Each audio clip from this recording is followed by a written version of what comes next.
Hi, welcome back to another edition of the Free Exchange of Ideas. First off, I'm going to apologize about Monday. I didn't get to do a story on Newsom because I was just jam-packed with stuff to do for my two jobs. Unfortunately, I apologize. I will get to one either later this afternoon or tomorrow because I have a couple of stories I want to look at before I put something out. This one, though, came to my inbox and scares the crap out of me. So we're going to talk about this. Um, Hamas on Tuesday attacked Israel with several rockets and bombs and got crossed the fence line with, I think it was like several hundred to 1,000 fighters, went through neighborhoods and just killed indiscriminately. They did not uh, focus their rocket power on military, but on civilian sites. When they went through the neighborhoods, they just pulled people out of their apartments and killed them dead there or kidnapped them. They ran up on a music festival and called it a open air prison, where they again just killed indiscriminately. They just fired into the crowd, killed a bunch of people, and then took a bunch of people as hostage and took them back under the tunnels under Gaza. So uh, Netanyahu, I believe it was Netanyahu, said we said I think it was this morning, said we are going to turn Gaza into a tent city. I I I'm at a complete loss here, primarily because what Hamas did was beyond the pale. It was evil, in my opinion. And whether you believe that or not, that's my opinion. They killed women, children, infants indiscriminately. They grabbed a bunch of people, male or women and men, and took them for hostages because they said that's the only way we're going to stop Israel. And I want to read this to you. I got this from the American Military News. This is a interview or statement from um, the leader and founding member of Hamas, Khalid Mashal, I think. He reportedly called for global jihad on Tuesday, asking Muslims around the world to target the people of Israel on Friday, October 13th. I don't think that Friday the 13th thing means anything to them, but this is what he said. Um, Video of Mashal's reported call to violence was posted on YouTube, and it's still there as of Wednesday at 10 a.m. That's today. According to translation analysis of the video by author Brother Rashid, Mashal referred to his proposed day of anger as the Friday of Al-Aqsa flood, which will send a message of rage to Zionists and to America. Let me make something perfectly clear. We're aware that you're pissed off. Trust me. I don't think you're aware how pissed off Israelites are or Americans are right now. You are kicking the giant, Mr. Mashad. You are kicking the giant, both of them. And they will stomp you like the bug you are. Trust me, believe me, you will not survive this. That's just my opinion, though. Maybe you got a different opinion. According to the translation analysis of the video, I said that, I'm sorry. The most important thing, he asked all Muslims around the world to carry jihad in their souls, to fight and be martyrs. This is an important word for Al-Aqsa. He wants Muslims to fight against the Jews, starting with Muslims who live in the countries surrounding Israel. That's Jordan, Syria, Lebanon, and Egypt. But also other countries, he says. To go to the borders and try to enter, each by his own means. This is the time for jihad to be applied on the ground rather than just in theory. He asked the Mujahideen to go in long caravans to spill, it says spell, I think it meant spill their blood on the land of Palestine. The last thing he says here in this article, Funds are important, meaning money is important. But today we are asking for your blood and souls to be sacrificed for Palestine. So let me say this about that uh, working theory or military movement.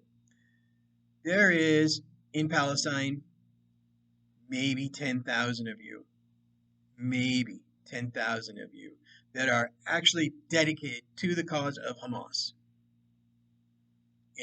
In Israel, there are 60,000 people in the one town that you attacked. 60,000.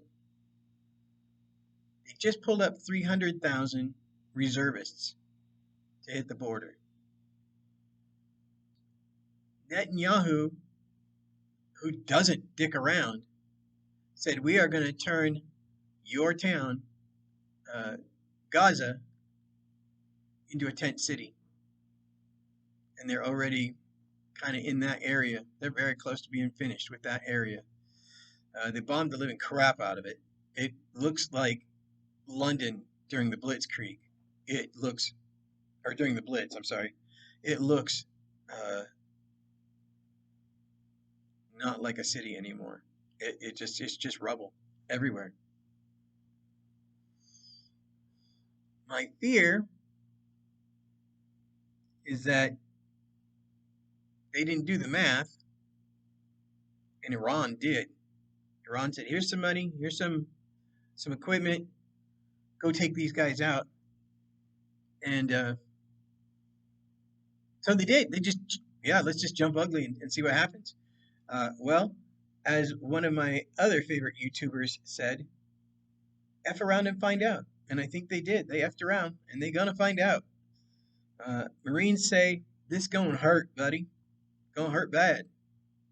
I think that's what's gonna happen. If Iran or Jordan, maybe, I can't really think of anybody else that might really seriously consider jumping ugly into this mess. Lebanon, maybe? They might, because they're right there as well. But Egypt's not going to jump ugly. They have their fingers in too many pies, and too many other countries have fingers in their pie. They're not going to jump ugly. Not as a country, at any rate. So, this is going to get ugly, and it's going to get ugly fast. I think Israel's treating this like the 6 Days War. It's a history thing. Look it up. But, yeah, if what they did to Gaza is any indication, there's not going to be much of a Palestine left when they're done.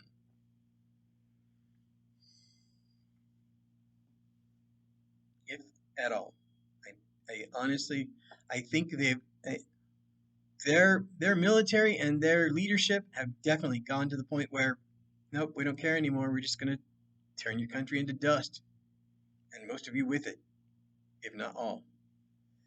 Now, Hamas says that Israel targets their civilian population, which isn't exactly true. Hamas uses the public, their civilian group, as either cannon fodder or hiding. They'll fire from a mosque or from a daycare center or anything like that to say, oh no, when they fired back, they killed a bunch of children or they killed a bunch of people that were in mosque, just praying. Well, if you didn't fire from there, and that kind of takes the onus and puts it on the civilian population as well. Oh, they fired a rocket. We should get the fuck out of here because it's going to hit the fan real fast. Pardon my language. Or don't. It's up to you. This is how I speak, and this is who I am. I am not Jewish. I don't think I look Jewish, but I have a relative that was Jewish. She's gone now. So I must have some Jewish blood, I guess, but mostly Irish and German and Viking. And I don't have a whole lot of fear anymore. Not for myself at any rate. But I thank God that this did not happen here. I thank God every day this did not happen here yet. However, Like any video game, every chance you get, gun up, every chance you get. Take what you can, build on it, learn to use it, and smoke whoever's coming after you. Because that's what you're going to have to do to survive. All right, I think I've gotten dark enough, and I don't need to go any further. This is not going to end well for Palestine. I don't think. I don't think it's going to end well for Hamas, no matter how far they think their reach is. I don't think this is going to end well for